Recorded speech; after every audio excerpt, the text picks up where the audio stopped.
Hello and welcome to this special episode of Rügsæk Solo. Um, this is actually a big backwards because I started the YouTube series of Rügsæk Solo um, as a way to explain Rügsæk, a way to look into the rules. But I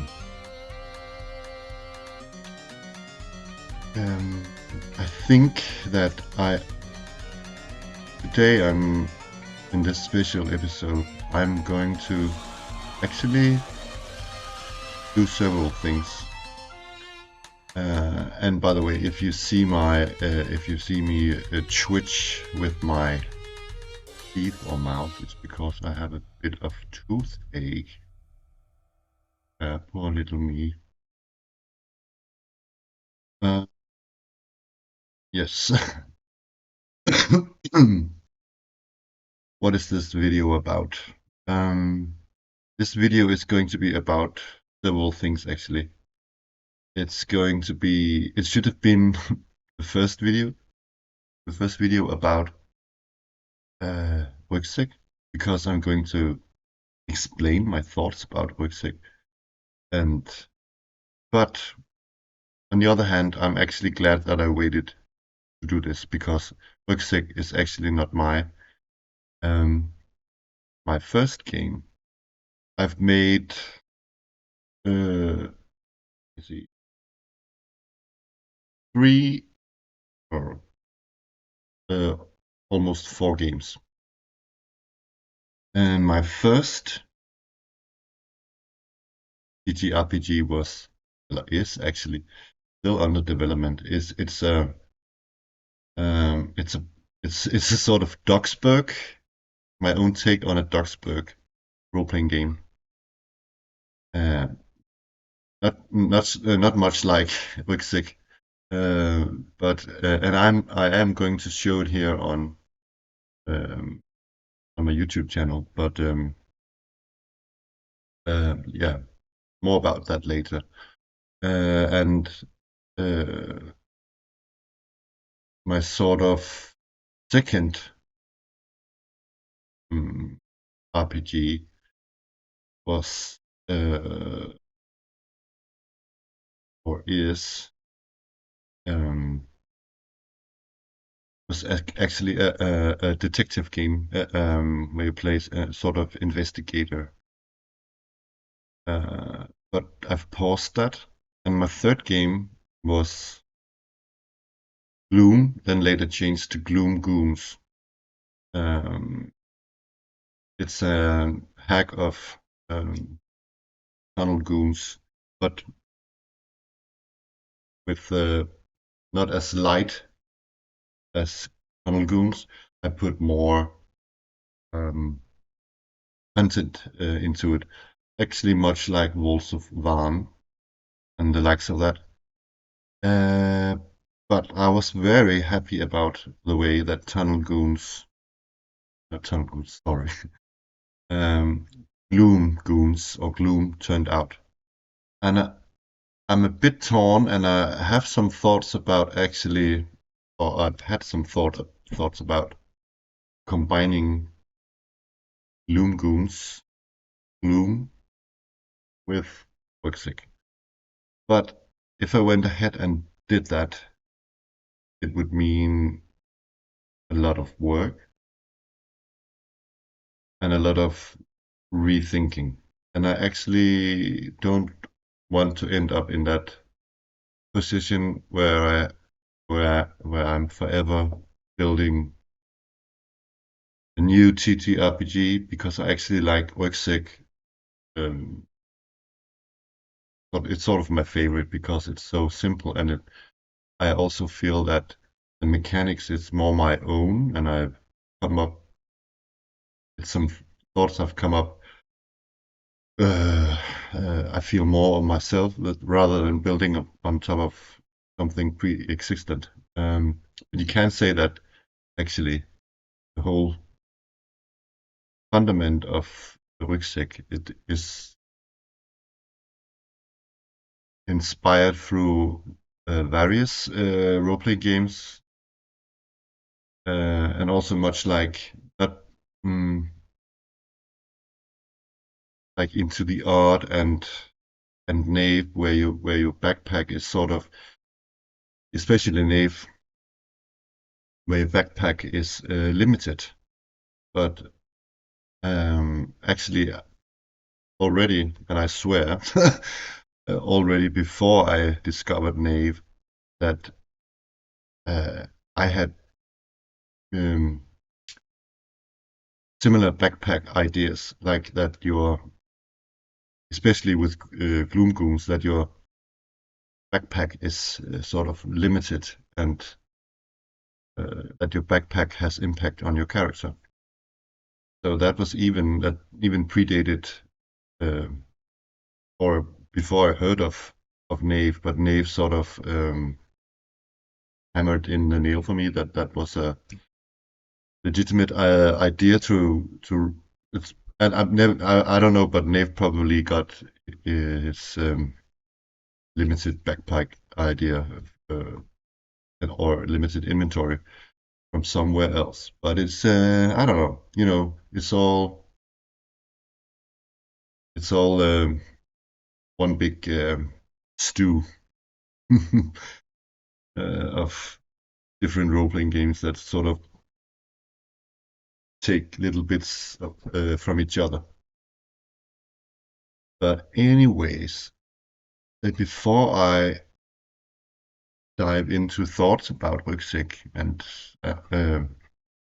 the upcoming, actually also before I'm going to talk a bit about, I have an upcoming live stream. Just haven't found the date yet. It's going to be really soon and probably sooner than you expect and that I expect, because I want to carry on with the adventure. And yeah, so but yeah, and I might actually, when I do the live stream, add some other solo resource content. And I wanted to show you, you can see down here in the bottom left corner that I have a deck of cards. And I use the tabletop simulator. Let me just remove the dice so you can actually see uh,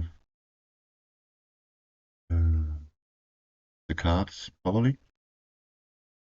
Yeah, you can see it's working nicely.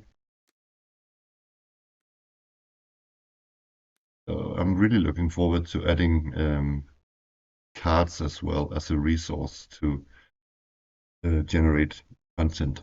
And the tables I'm going to use, I think, will have cards as well. So I'm probably, not probably, I am all set up for solo session now. Uh, so yeah, and also I ditched the symbols on the dice, and yet they're regular dice now, and they don't have those annoying sounds anymore. And I find it much easier now to roll the dice and actually see what I'm rolling, because in the earlier videos, I actually had, because it's the symbols and the sounds sort of threw me off sometimes. When you have to do the fast head math, Um, so it's really nice that there's no sounds when you throw the dice anymore. It's really so much better. And also I've got percentage dice now. So I'm all set up. Removing the dice and the cards. How do I? Oh yeah. Yeah, and yeah, let's talk about Rügsæk. That was an awful long introduction to today's topic.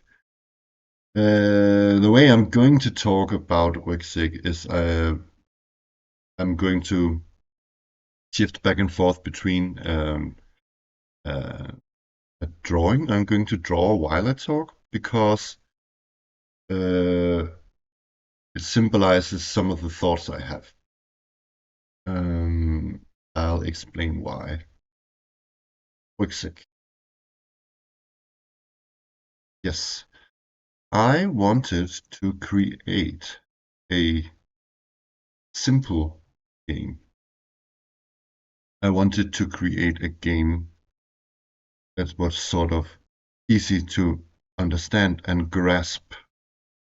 So, like, if you have never, it's not like I explained the rules thoroughly, so that, but it's probably more for somebody who's tried role-playing games before, or if at least the GM has. I'm not.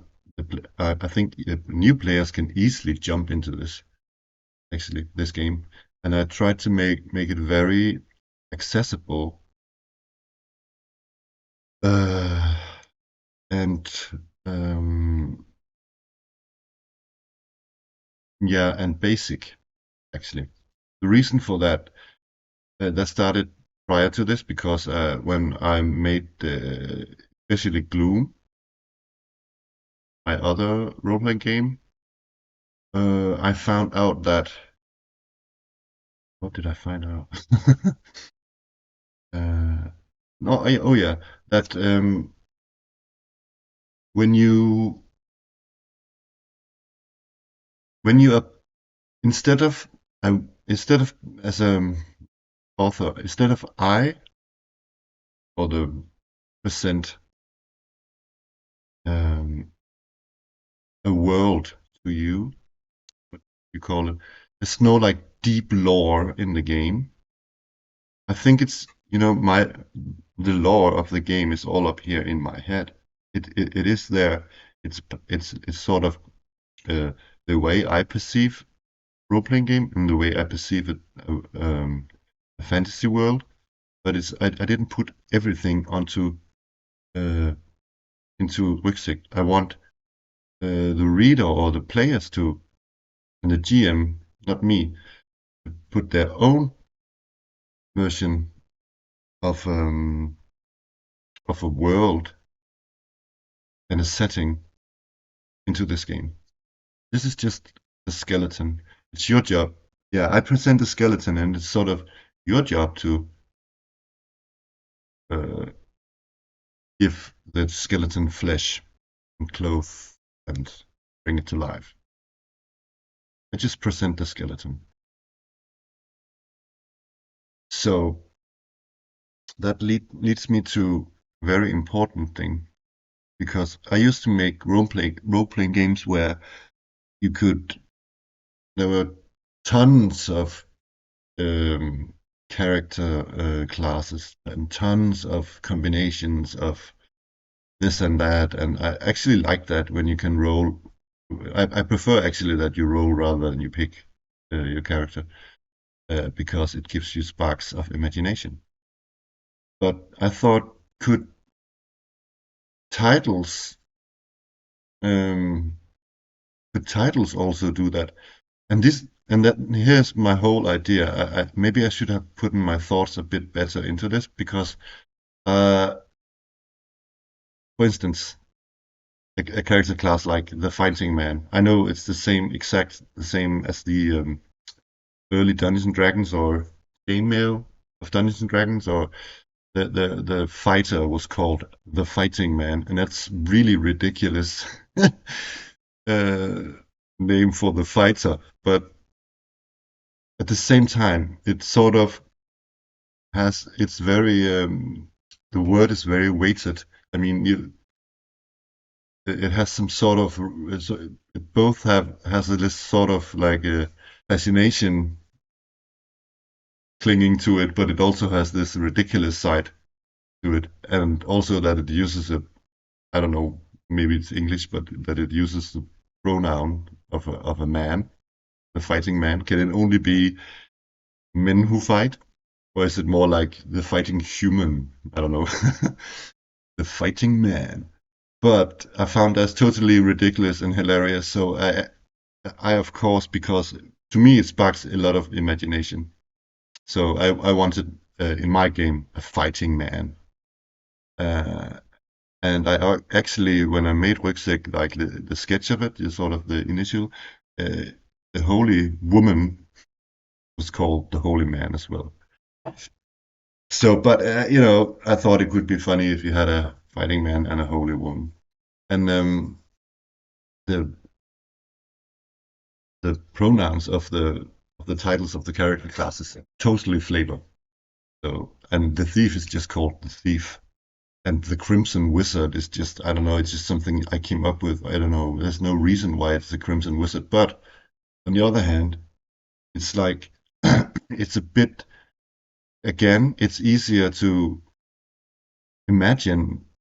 I mean, if, instead of just says wizard, it gets really generic. If it's if it just says you're a wizard.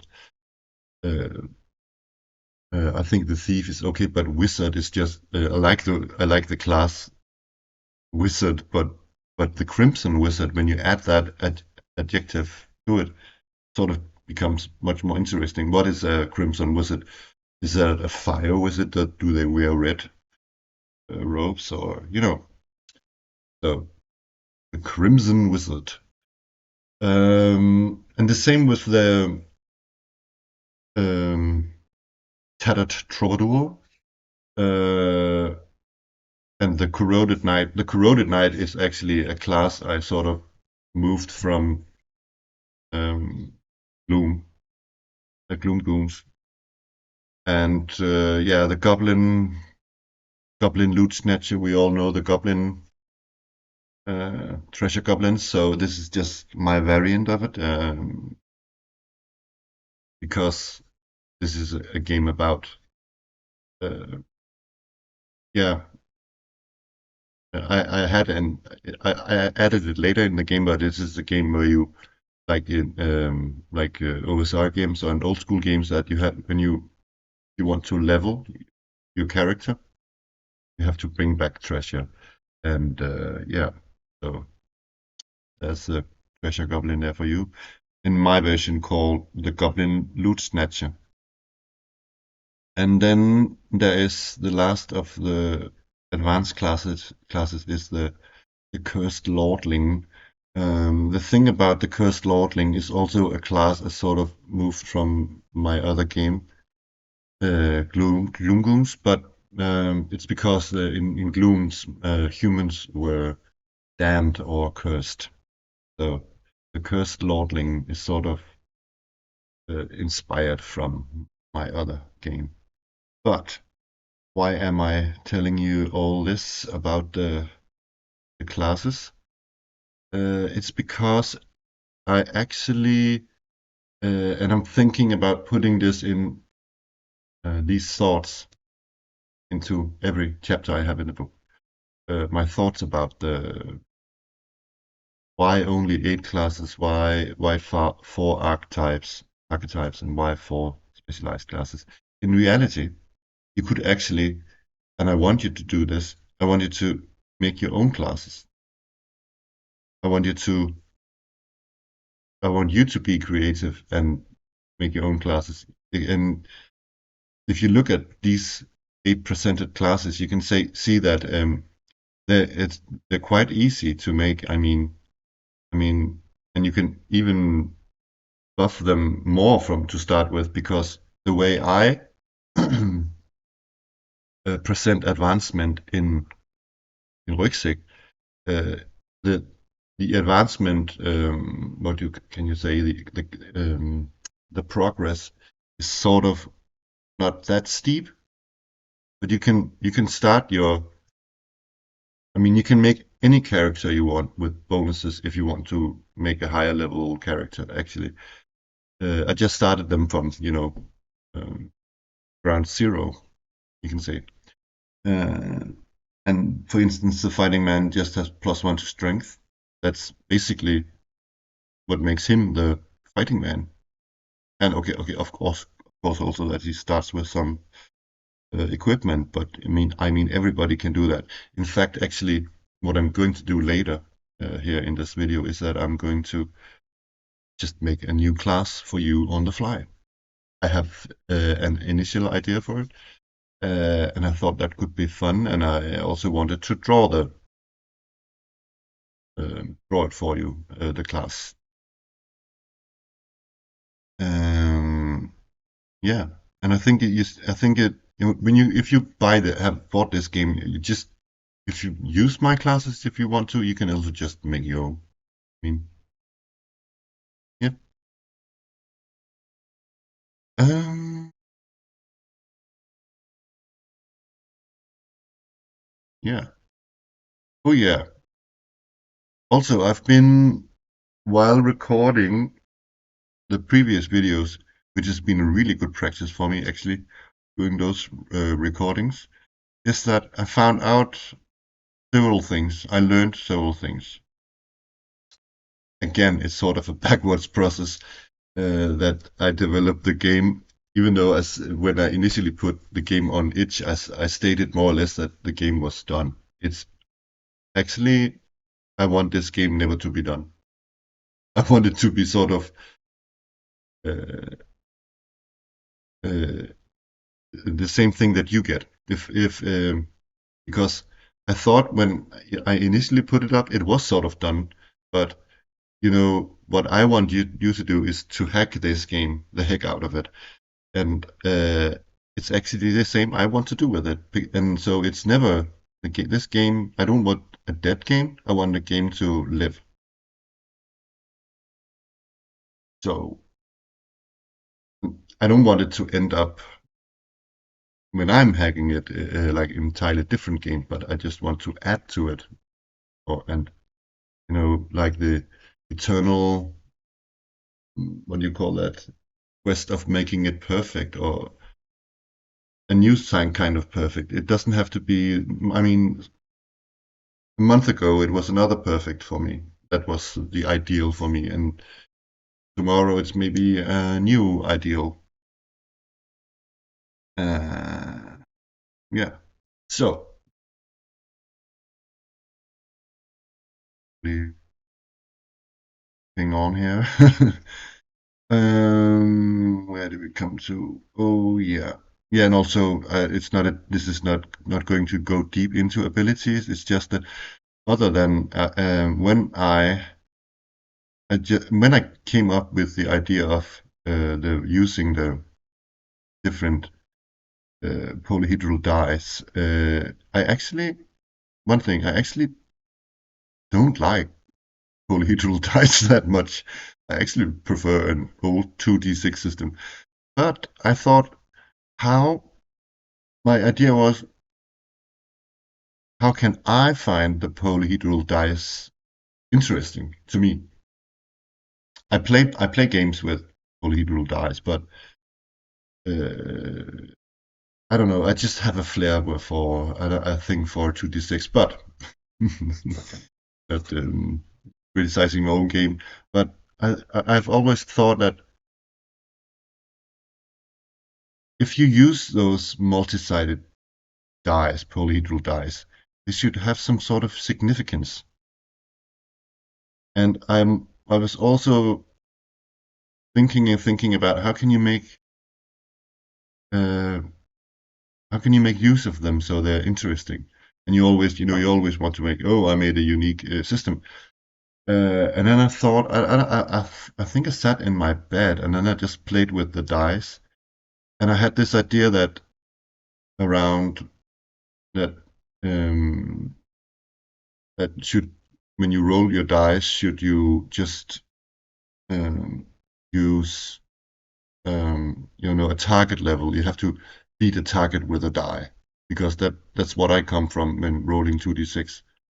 But then I thought, uh, I don't know, I can't remember how I thought it, but I thought, yeah, I rolled two dice. I thought,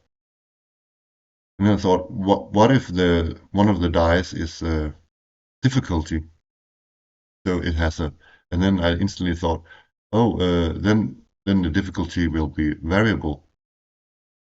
Uh, but so is the um, your ability, because you don't always just do things the same way. You have a certain, you know, you're good at something, and you have like I maybe have 10 at drawing, but don't always draw perfect. So, you know, I have a bad drawing day, and so and sometimes you have bad paper, or the pencil is bad. I mean, all sorts of hazards out there, you know.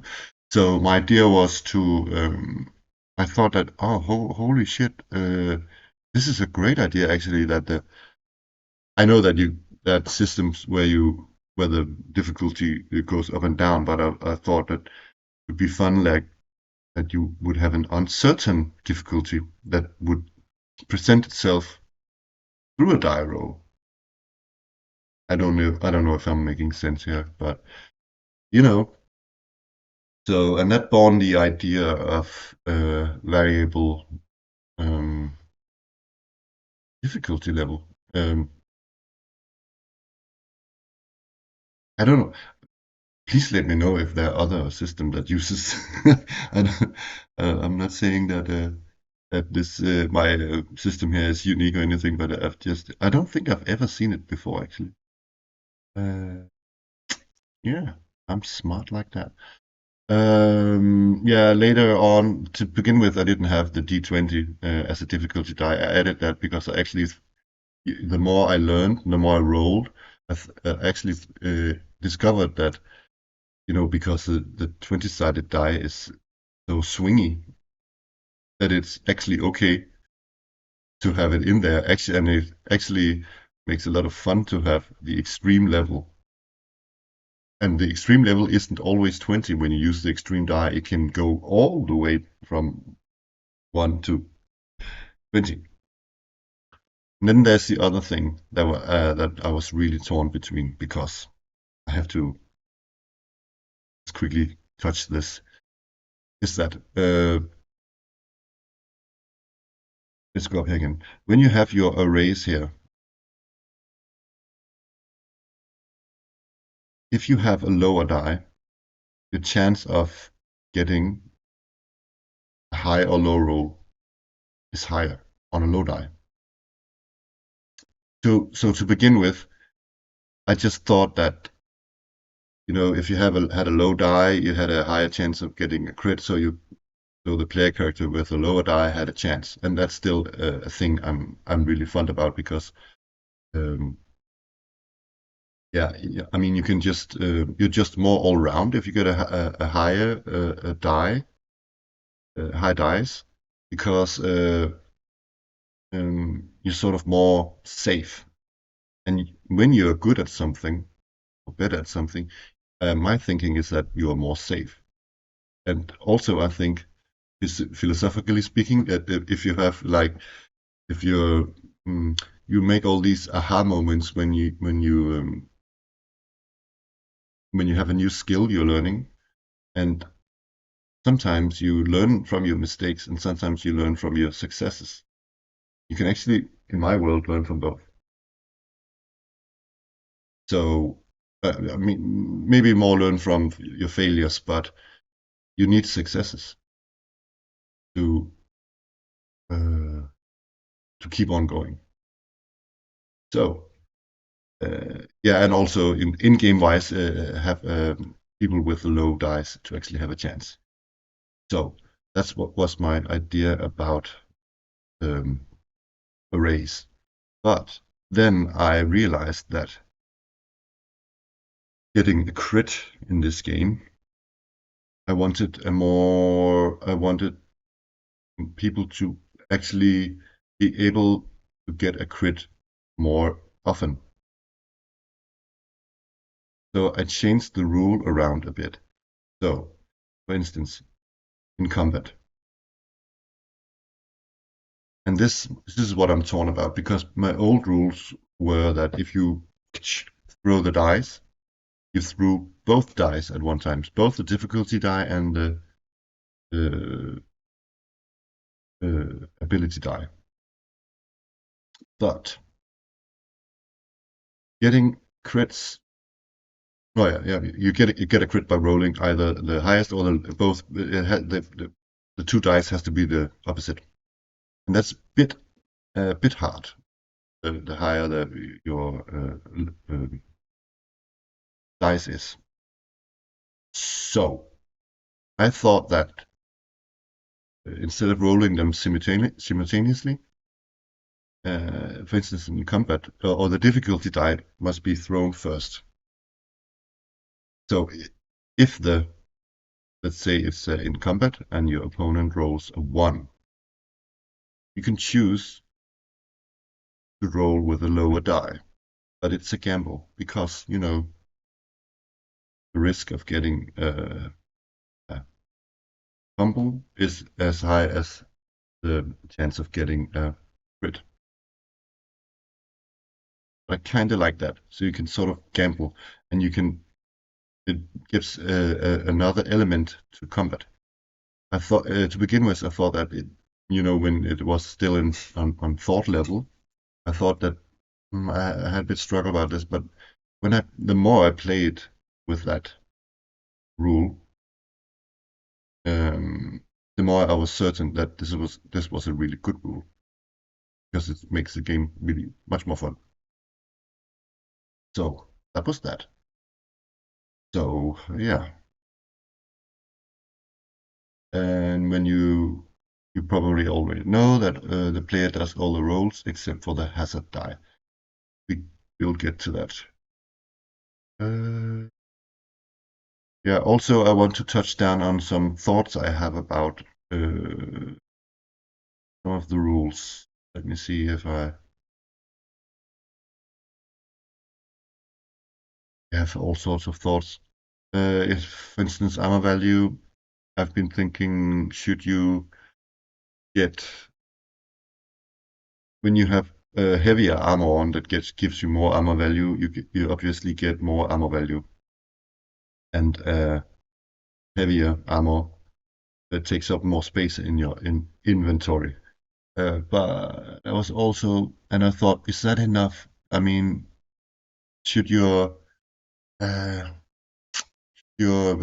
agility get minus as well? But I still think that getting, for instance, like plate armor, and if you have both plate armor and a shield, it takes up 4 spaces in your inventory slot. And I thought, no, it is it is enough. I mean, that's punishment enough for being a turtle. Anyways, and then I came up with character advancement. And I can't remember if I added this on the itch download yet, but I can say here in this video that I added advancement points, and a bit like Volts of Van.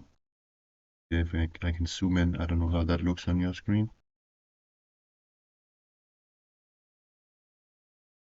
See if I can. Ah,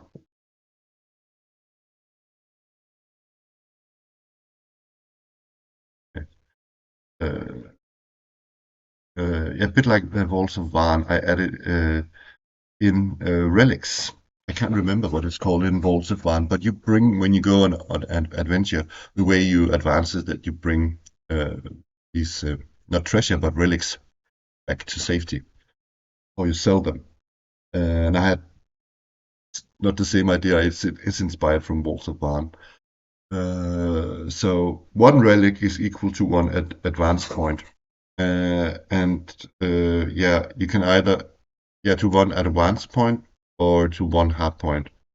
One advance point you can buy a hard point, or you can add a bonus to one of your 4 abilities. You can also sell a relic for 1,000 coins. You can actually buy new gear, because in my game armor is especially expensive. That's also I think it's another old school thing, that armor is quite expensive, and it should be, because armor is really a bonus. It's not easy to come by. Yeah, relics. What is a relic? It's in Rügsæk, a relic is an item of importance. They're often well guarded or well hidden, or both. They are also often part of a larger treasure, and sometimes the relic is the treasure itself. Treasure can even contain several relics. Game masters should be wary not to let too many relics lie about, but enough so that every member of the party at least gets one relic each. A relic should be hard to get. Maybe all play characters are rewarded a relic at the end of the adventure, makes an opportunity, but also make an opportunity for a bonus relic along the adventure. Uh, Along the adventure, along the adventure. So, I mean, if you're a GM and you see this, don't, yeah. The limitation is that one player character can only carry a maximum of 2 relics each. There you go. Um, yeah, we've been over crits and fumbles. Combat also been sort of over, and you can see that in the solo videos. And more will come up, so I'm not going into that. Oh yeah, some thoughts about prayers. Prayers and spells in general. That's one of my things I'm torn about as well. Is because when I initially made Rügsæk, wanted it to be simple. So I only presented the 8 Crimson Wizard spells and 8 prayers and 8 songs, magic songs. Again,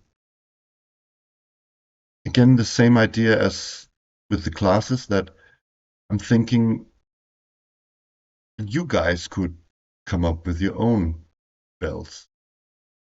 That's actually the idea. So, and also I thought that it was sort of more fun tactically that you have fewer spells, because you always, like in New 5e and Dungeons and Dragons, you always, and in other actually also OSR games, you I don't know, you have I don't know, infinite number of spells, and you know what? You only pick the same 5 or what, 7, 10, maybe 8, right? 8 spells, and I thought, which spells would I have if I played, and I just put them in there. So why have so many spells? I know there's some obvious cool ones missing, but I thought maybe that's up to you to make, because I want you to be creative as well and make your own spells. I mean, yeah. I need a glass of water.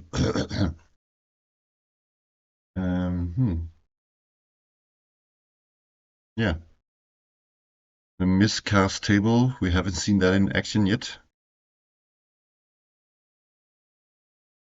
Are there any more thoughts on? Oh yeah, I also thought there's a thing. My work is that I work in a youth club with young people, and I had a 6th grader who asked me. He rolled a Crimson Wizard, and he just said, "Do I really use strength or anything?" Because when you see this rule I have up on the screen here, it says, "Are you carrying too much? You can force yourself beyond your maximum slot capacity, but each slot above gives you -1 to strength rolls." And then he said, "Does the Crimson Wizard ever fight?" And I said, yeah, with spells maybe. But because I made a rule that if your strength is high, you can carry a lot of spells. But also here you can see that if you just carry more than your ability dice in strength, let's say you have a strength of 6 and you had 4 extra spells, you can just, in a sense, just top your backpack up and take minus on strength. It's sort of a hole in my rules. You can just dump strength in order to get spell slots. And I thought that was kind of I didn't see that um, hole in the gate or in the rules, but I don't actually think it's sort of like a flaw. Actually, when he said that, I was just like, yes, exactly, because that's just fine. Because when if your strength is so low that I mean you can always get a crit.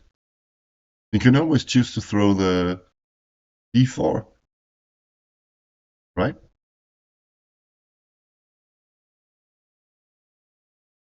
So yeah, you can dump strength, but it's not always an advantage for you to just dump your strength. I mean, and also you can later on, if when your character advance, you when you get um, plus to strength. I mean, it sort of levels out if you uh, also have minus on carrying too much. So I'm I'm not going to change that rule. I actually like the rule, but the thing is that I had minor thoughts about, but I then it got too complicated that if you like spells, if you had spells that it would denote or you would get minus on brains and all these. But no, no, no. I like this system as it is. You can of course do whatever you like to this game, but I prefer still that it's strength that gets dumped a bit out.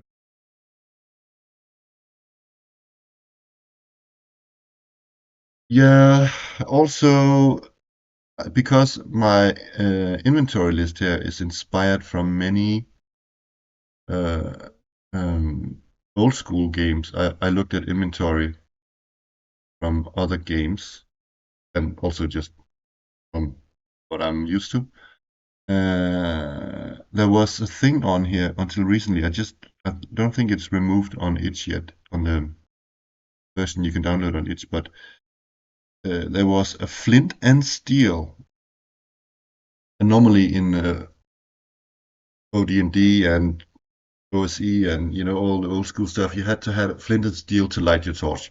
I skipped that, but I still had flint and steel on the inventory list because I mean, holy cow! If you have 12 inventory slots and if you both need I don't know flint and steel on there, and you need and track each torch and each ration on each inventory slot, you will run out of inventory slots fast. So I just said you can stack up to 6 torches, you can stack up to 6 rations. I mean, players should be able to carry stuff home, right? Um, yeah.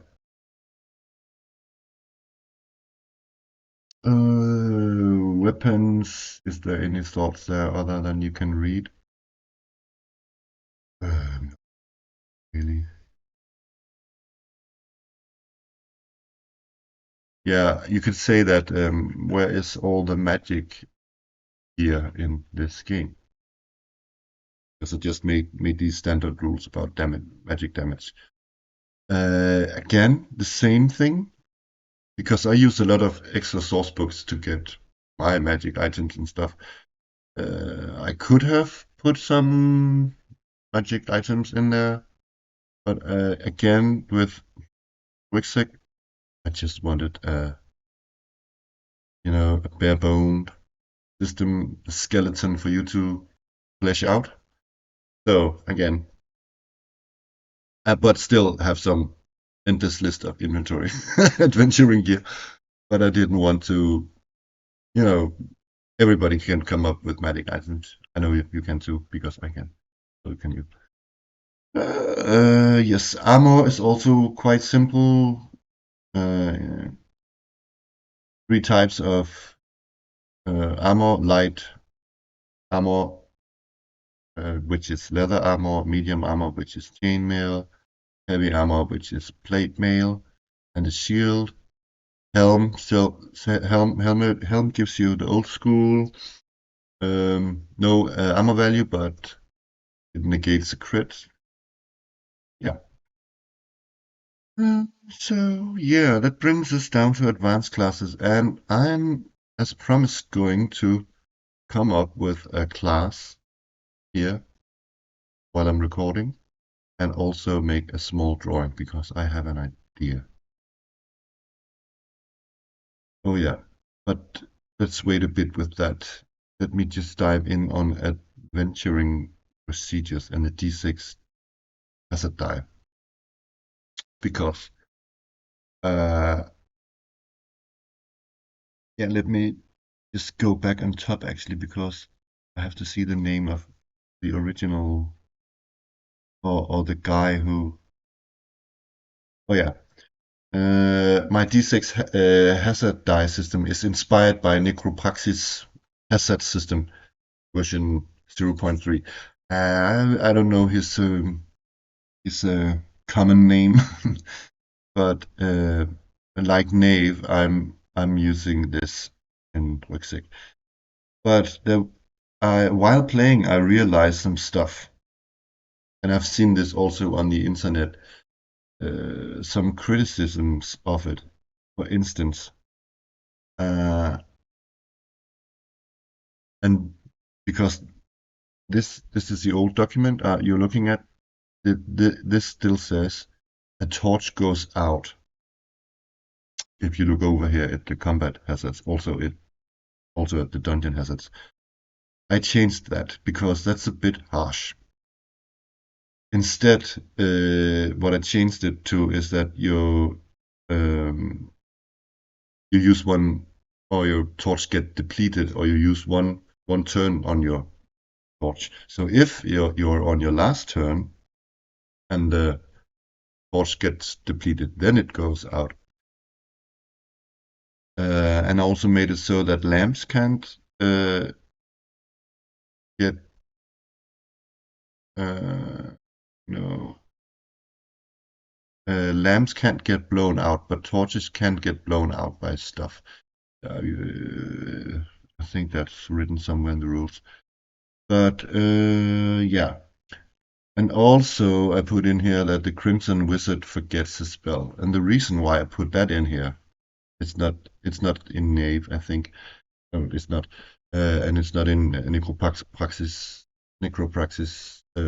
hazard die, is because I wanted to give because the wizard, he has access in my game to so many spells. So I thought, how can you limit the wizard's power? And because there was this expiration option or expiration on the hazard die, I thought, it'd be funny if the Crimson Wizard was forgetful and forgot a spell. But he still has to do a brain test.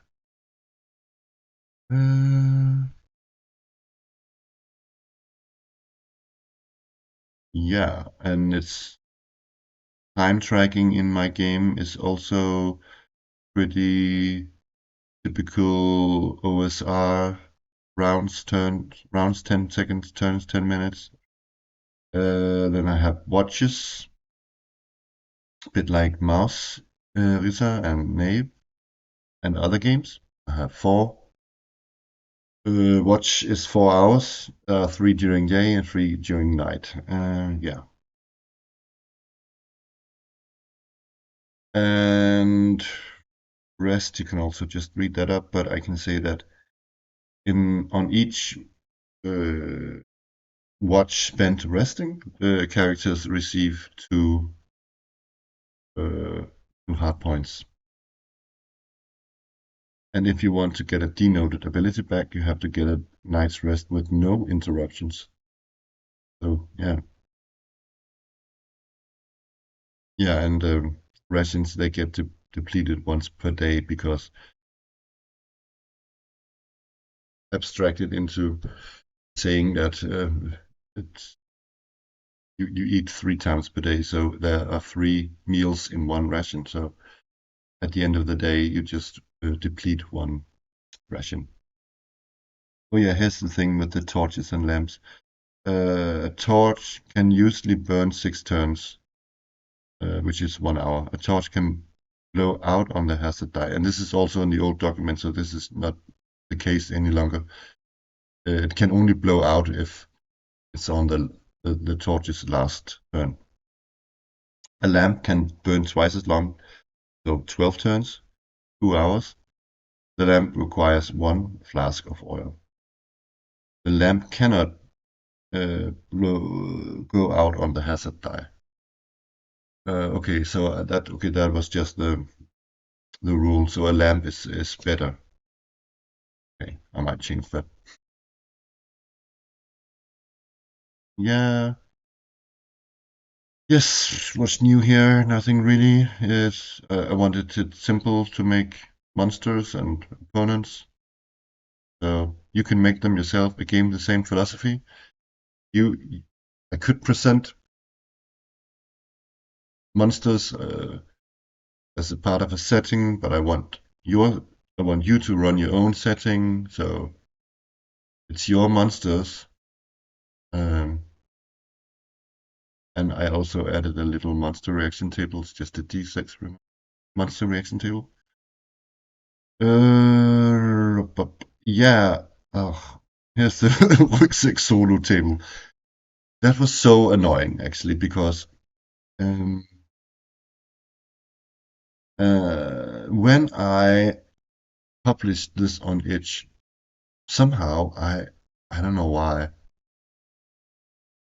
Even though I thought I read double checked it and went over and over with it, there were mistakes in this table. And I think the mistake was that I wasn't what do you call it? When you write things, you have to be really clear when you write, because in the order you write also, because you can see here that the probability die, which is you can say your chance of the probability of a yes and a no is here is the left sort of die here downwards here. But here on the table, you can see that it says up here rolls above the difficulty die. And be wary when you get down to here after the rolls above the difficulty die. The way it's read or perceived, the text is that it rolls above the probability die. Okay, so see here.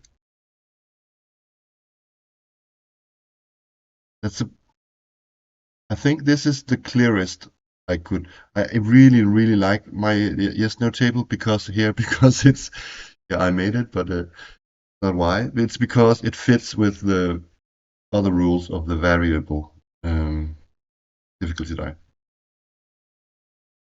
So I'm quite happy about this table. Yeah, and then the little solo play example. But yeah, let us make a new class. So earlier today, I had an idea about what sort of character this could be. So I made a drawing, and sometimes I draw on paper first.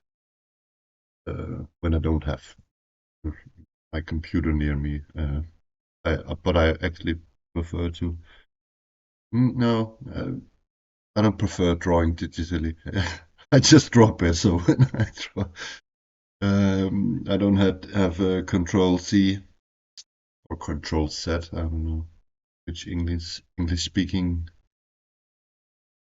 C set you prefer, but um yeah. So I went ahead and I took a photo of it and uploaded it and downloaded it again, and yeah, I'm going to uh, draw the character. And while I draw, I want to talk about this character class and how my thoughts are, what my thoughts are. Oh yeah, let's let's start.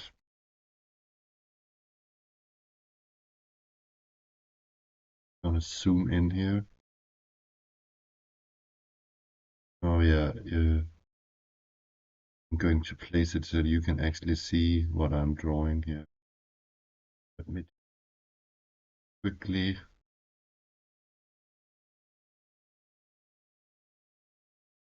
fix that.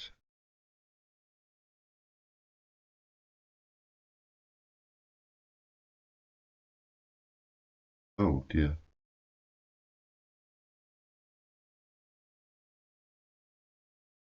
Okay. So, do it. Yeah. I wanted to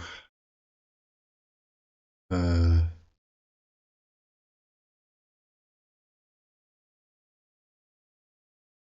make a. This was my idea as some sort of um, I drew a gnome on a hog. Uh, uh, I wanted to. The character type is sort of, like, I don't know. It could be either a forager or a ranger type. Um, Sort of a ranger type, I guess. Uh, a class who's both good at with animals, especially her this character's hog, and also wild mushrooms and fungi and plants and especially maybe fungi and yeah, fungi collector of sorts. So a drew a gnome. What's more fitting than a gnome? It could also be a goblin, I guess. But I mean, again, it's Rügsæk, so we're just making a class. Let's call it Rügsæk.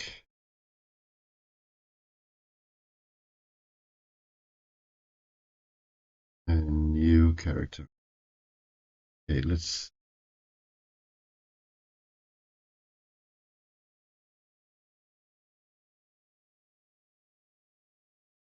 move it a bit so you can see it on. Okay, so yes, what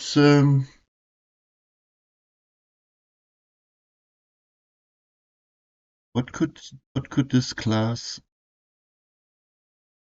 So is this class? My thoughts are, when to make a new character. Is this class? What is their? Do they get any bonus to their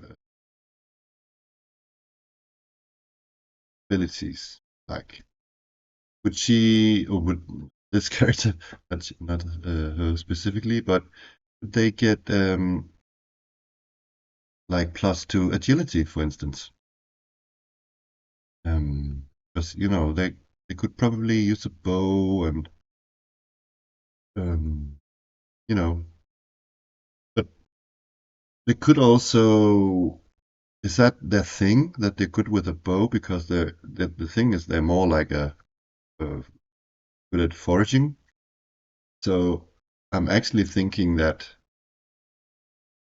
and intelligence or faith would also, like, from, if you're thinking Dungeons and Dragons perspective, like the wisdom. So my idea would actually be that this character would, if we were to use, let's say, abilities as a bonus, would be a wisdom thing. But I'm not sure we are going to use wisdom as a bonus for this character. Um,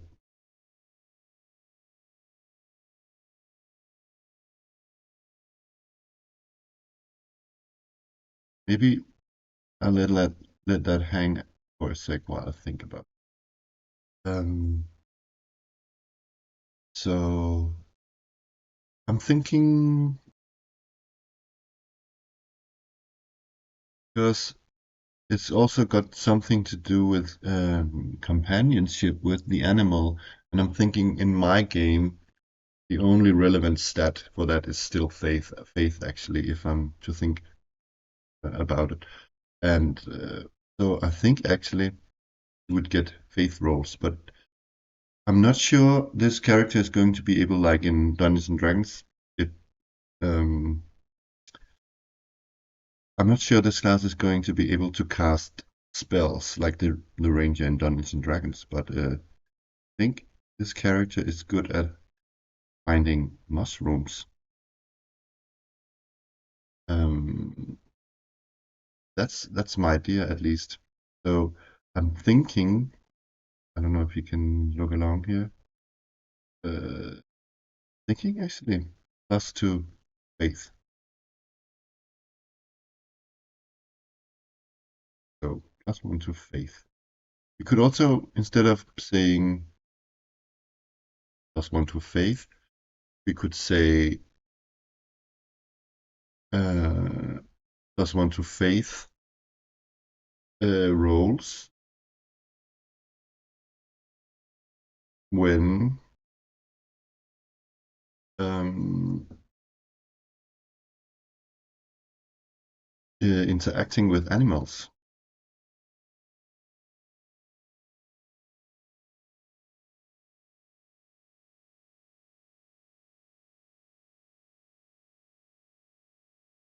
Or maybe not animals, maybe more beasts, actually. Um, and we could also say that because it's such a specialized class, that and when the when it's so specific, that it's +1 maybe to bring rolls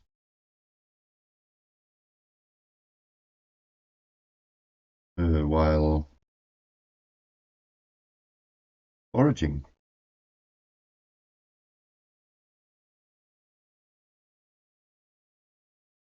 So it's a bit difficult on the fly to come up with specifics for this. So this is more oriented around sort of not skill rolls, but ability rolls. So it's a sort of specific abilities that this character class has. And you can also say, so why foraging, and is there much use of that in this game? But yeah, well, why not? I mean, let's say that if you find mushrooms or berries or nuts and I don't know what or edible mushrooms, um, that it's like if you find some, it's like getting one ration or more rations, like it is in typical OSR games. Um, so, but should we take it even further? I mean, can she make poison poison for her arrows, or can she, um, you know, find uh, um, healing plants? That sort of stuff. Yeah, I don't know. I think I want to dive deeper into that myself after the drawing. But this is just some basic ideas. So let's just draw the drawing right now, right?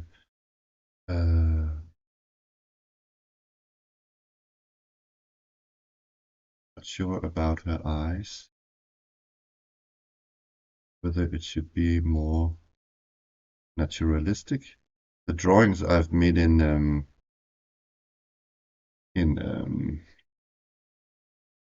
Rügsæk are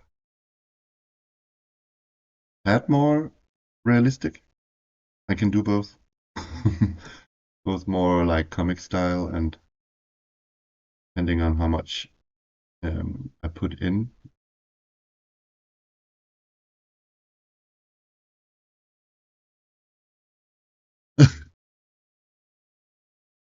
Energy and time I put into it, and also what speaks to me at the moment. But I don't know.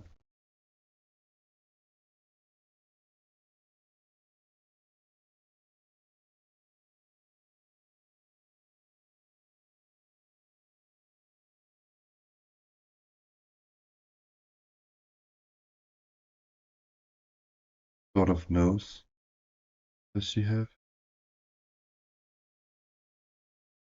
Little one?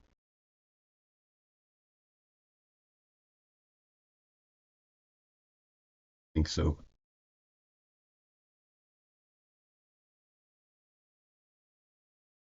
That's subject to change. Okay. Uh,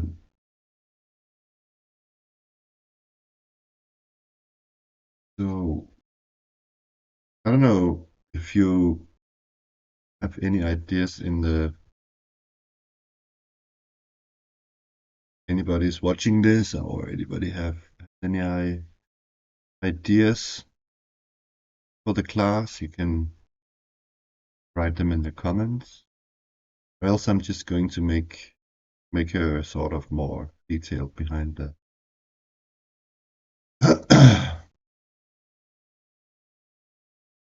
Let's just maybe draw for a while and then get inspired from the drawing. Hmm.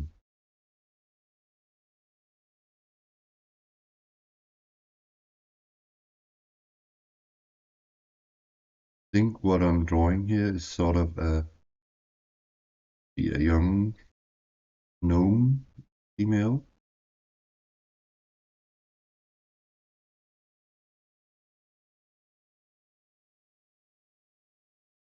Um,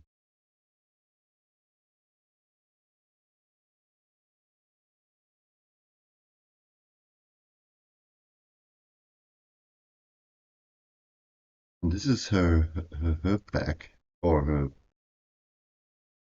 mushroom back, mushroom thing back thingy. And I'm thinking sort of, Ranger-esque. We talked about type character. Oh yeah, and what should her last name be? Because she has that, you know, um, that hawk with her, good little hawk. Maybe if it's sniffing, I don't know are they called truffles? Truffler. What's that in English?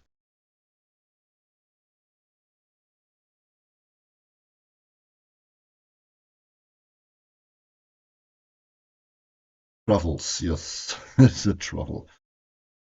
Uh, be like the truffle hunter, sniff, uh, what do you call it?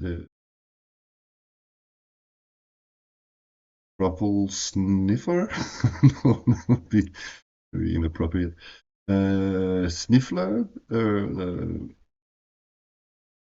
No, or eh, what when a hawk smells, but like uses its snout. What's that called? Snuse in Danish, but English, what is that?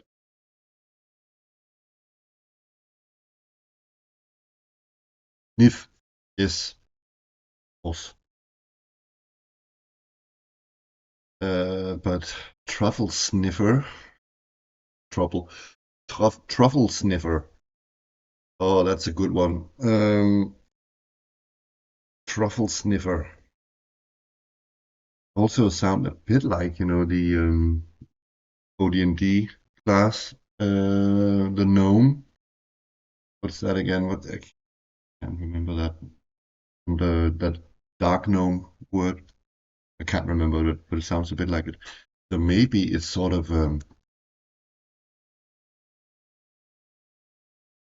dark gnome on a yeah, on a hog.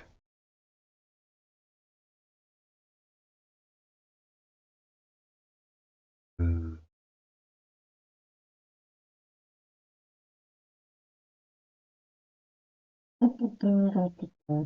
uh, if this is taking a bit long, maybe I'm going to fast forward a bit of it uh, when I edit the video. But let's you find it entertaining to watch me draw.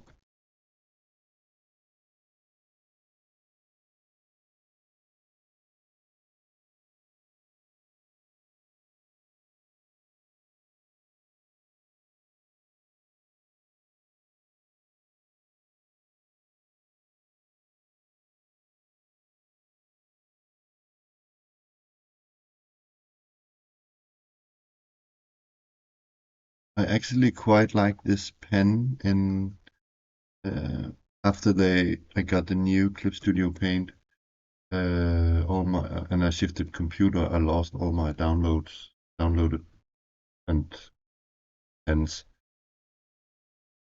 I kind of like this one. I'm thinking, yeah, I'm really thinking. I'm 100% sure that uh, this truffle sniffer uh, should have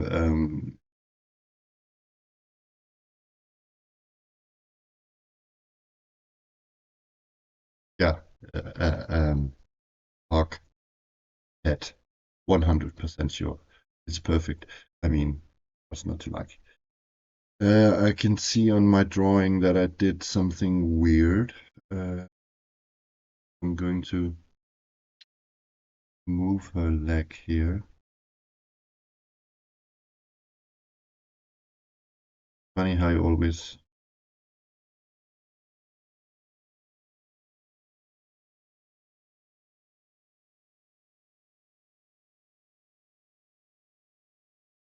Sure, I like her face as it is now.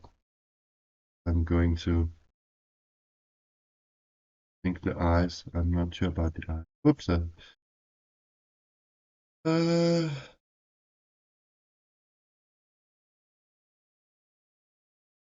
or the nose either. Let's erase that. I'm thinking I want a more simple expression. Maybe just beanie eyes.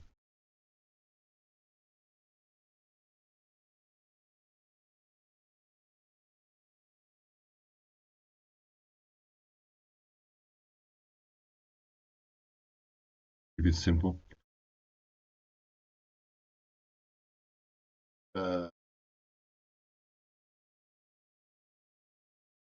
But yeah, so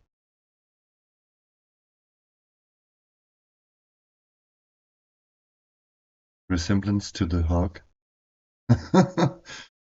uh, okay, so this is a sort of a curvy gnome or a elf. That's another thing in my my what can you say, my lore. Uh, I generally, in my, if I were to um, make lore for this game, any lore, I wouldn't. Inc- yeah, okay. I would be very anxious to have. I wouldn't have halflings. I would use gnomes. I'm a gnome guy, um, and a goblin guy. But I'm very torn about elves. I would give them another name. I've seen somewhere. I'm not sure where I saw that, but uh, instead of calling them elves, I've seen this way to spell it with a Y. I much rather prefer that. I don't know where I've seen it. Uh, so instead of an elf, it's an ilf with a Y. So it's ilfs, I guess, or ilvis. I don't know if it's plural. Elvis. I don't know, but ilfs. Uh, I like that word, and it takes it. Um, um, yeah, I'm much more regarding elves. I'm much more sword and sorcery sort of. I'm not into fancy pantsy elves. I don't know. Elves can be. Why are they always? I mean, why are they always so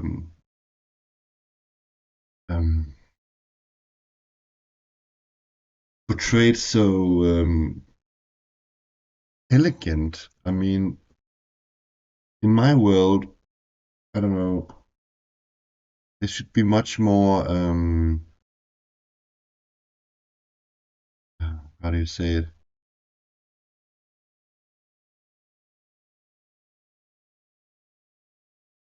Have more.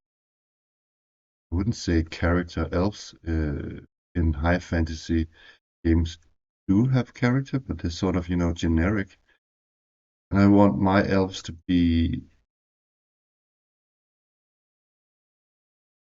not so not so mm, generic. I want them to be. It's a hard one to define. Uh, what I want my elves to be. I want them to be not the same type always. Is like they're skinny and frail and lithe, and they can. I want them sometimes to be muscular. I want them sometimes to be smaller. I want them to have like flaws. I want them to have failure.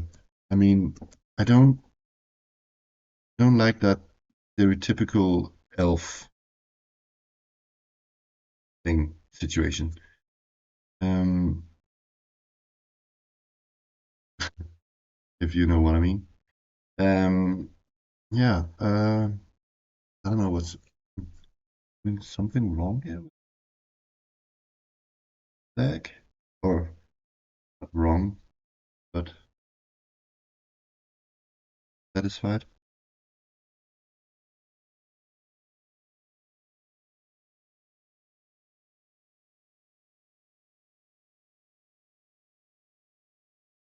Better.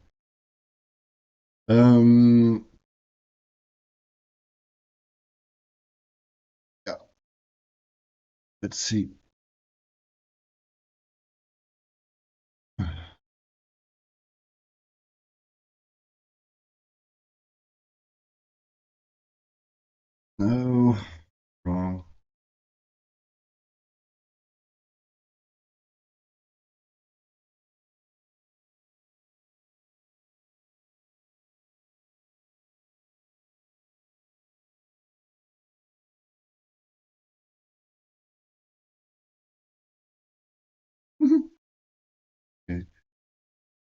It's yeah.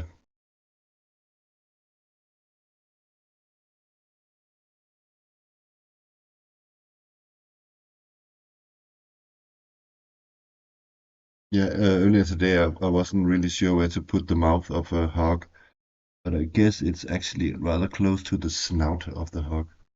Uh, like that. Um, but I think these kind of hogs are sort of uh, they look more like a pig, and they have bigger ears, and I think their I don't know what you call it, their fur or no, their skin. Yeah, their skin is more like mm, yeah, they are furry, but um, their color is black. So I have to be wary about. I think I want it to be dark, dark pigling. So let me see if I got it all right. Yeah, her back,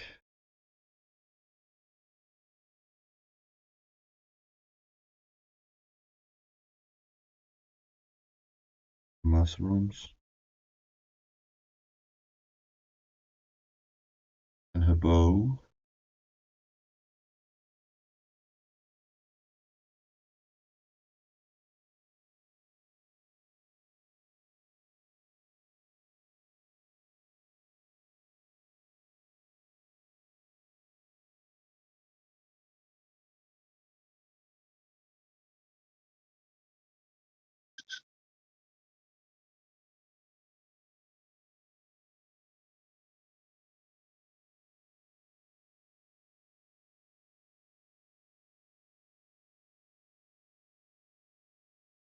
Let's see if I can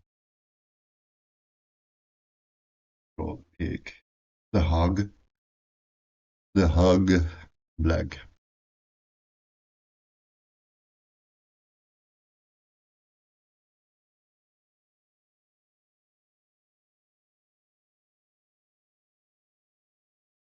See, I kind of like that, but yeah, let's give him bright eyes.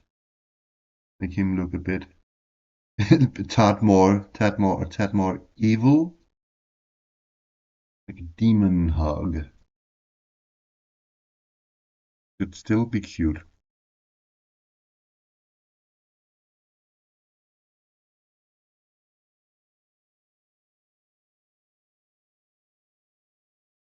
Hmm. There's a right spot for that peak there, maybe. Um, oh yeah, and because it's black, I have to draw the highlights of the ears again. Um,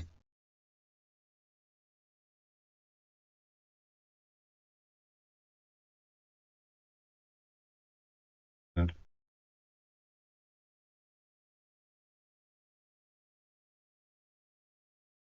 oops, um,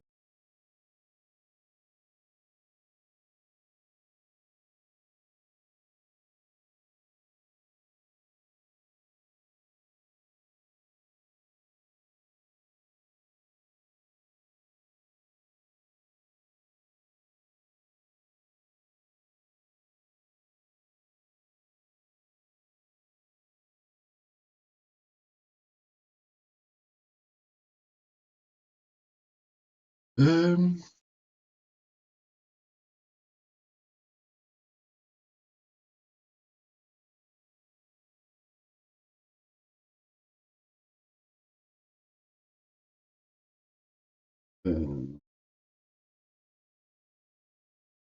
oops, yes.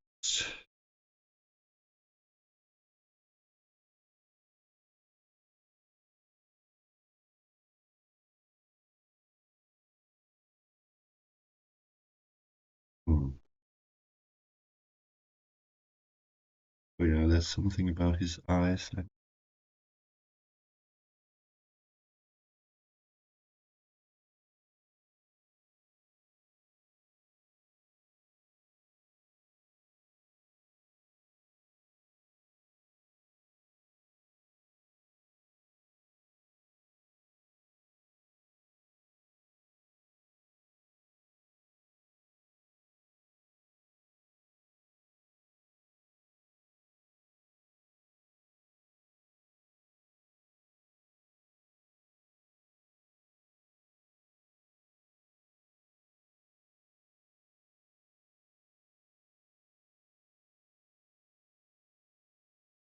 Give him eyebrows. Okay, it's enough. With that,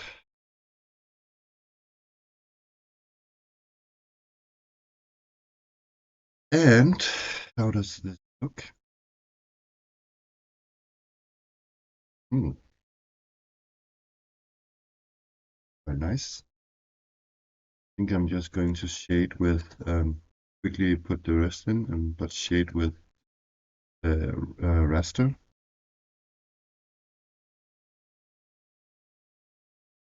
Funny fungi.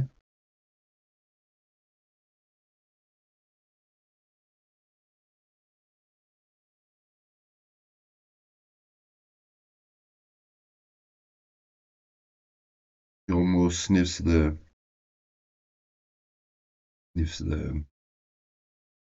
fungi into his dog's snout.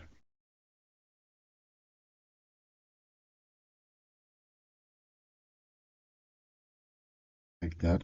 When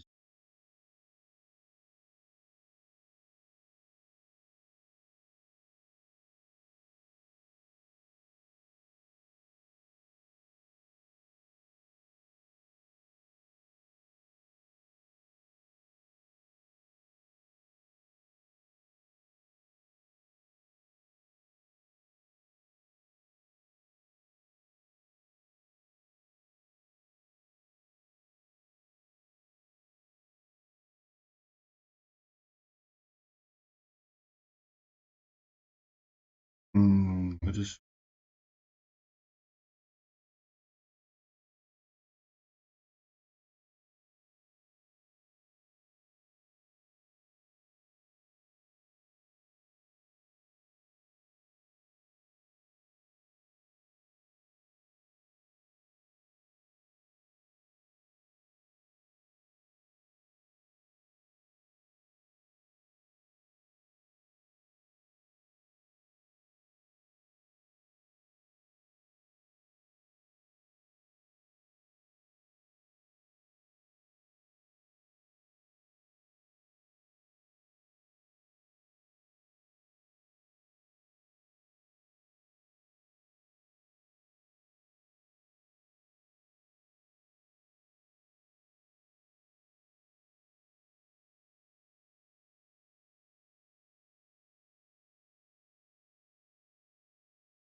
um,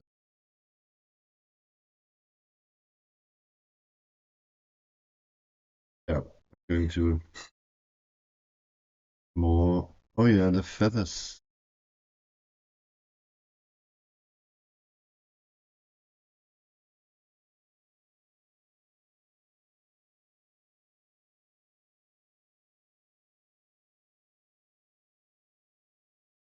Very rustic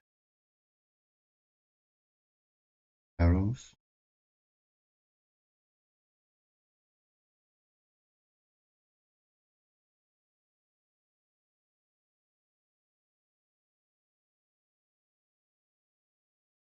My God, they're ugly. Mm, mm,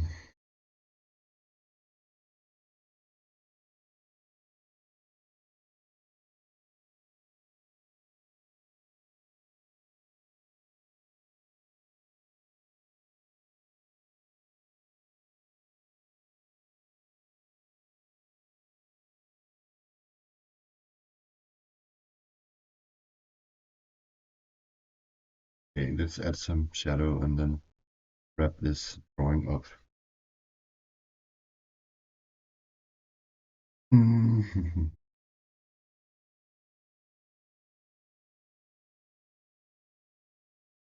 Add some raster.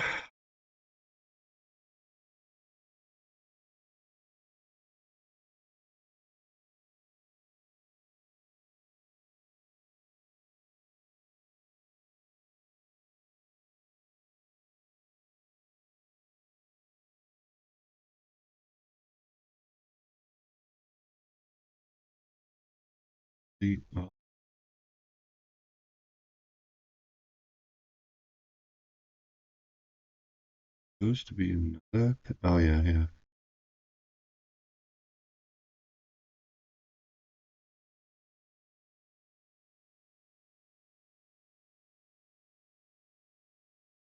Here too.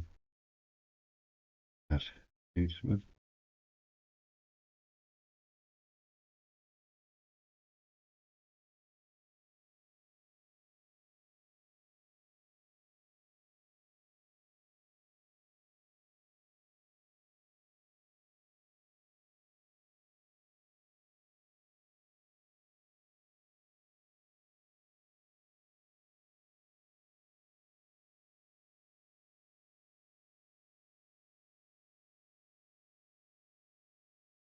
I really like raster shades. Sometimes I both do raster and cross hatches.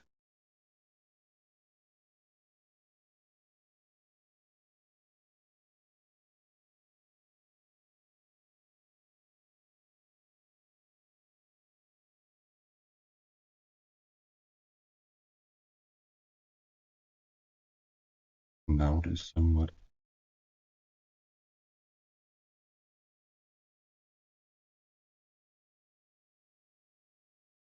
dulled.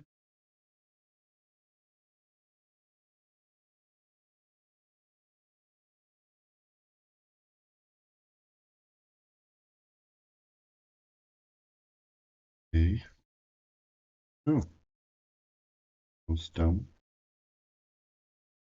with the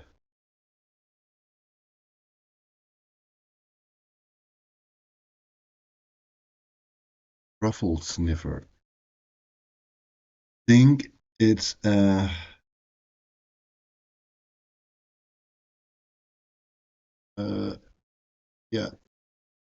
ruffle. Whoops.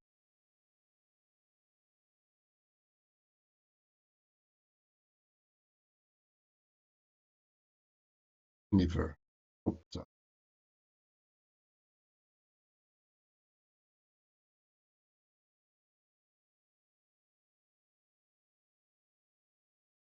And oh yeah, let's get rid of that other tick. So I'm thinking that the Trüffel sniffer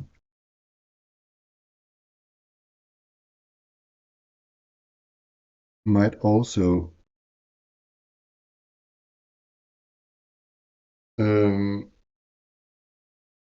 maybe there's three sorts of hang on, this looks stupid. Three sorts of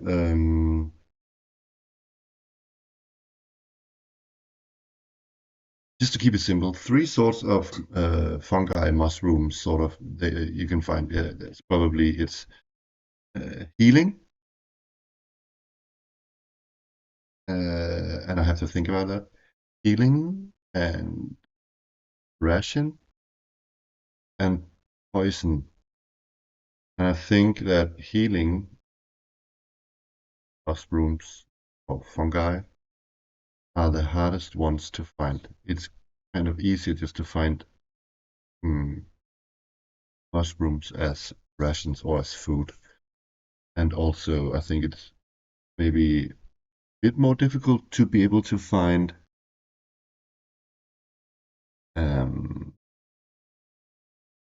poison mushrooms. The most difficult is healing mushrooms. but I think this is sort of a yeah, she's very this class is very sort of skill wise. So and the bonuses are very specific. So +1 to faith rolls when interacting with beasts, and +1 to brain rolls while or when foraging. And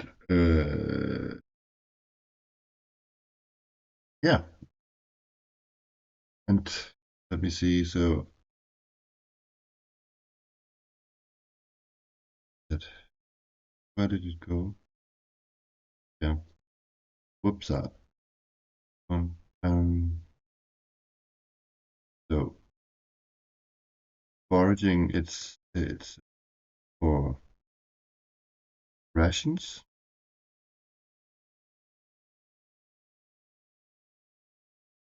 poison, and healing. So I'm thinking that rations is a difficulty die of it just starts at D8. That's moderate. Then poison is obviously D10 and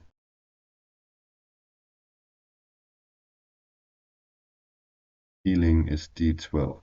So now the question is, when I open up for this, can everybody find these? Or you can also say that if no, I could add a rule, or I mean, it's supposed to hack this game, right? So you can just say that yeah, I haven't really had any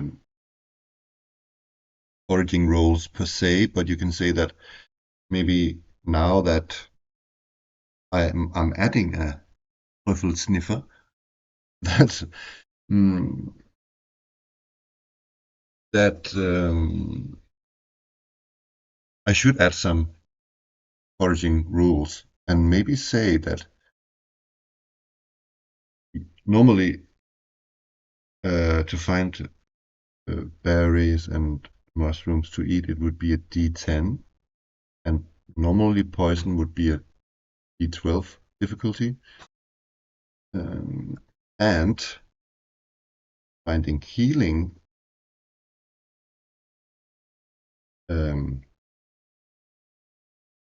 healing mushrooms would be a D20 in difficulty. So something like that. I'm thinking something. So the TS Buffle Sniffer has this, and others.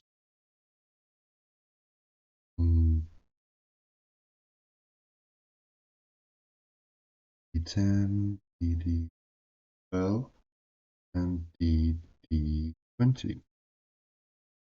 So while she's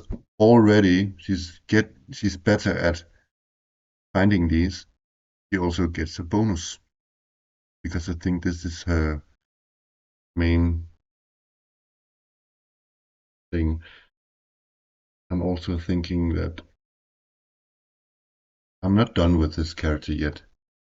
As I was suddenly also thinking tracking generally.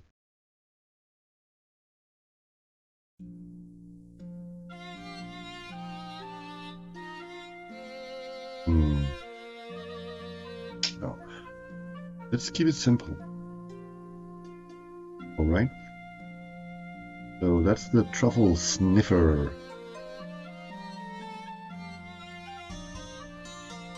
Truffle Sniffer class. And I know she still needs equipment, but she obviously starts with a hog, a sniffer, and a bow, I think. Yeah. Maybe light armor. Not sure yet. But here we go. The truffle sniffer.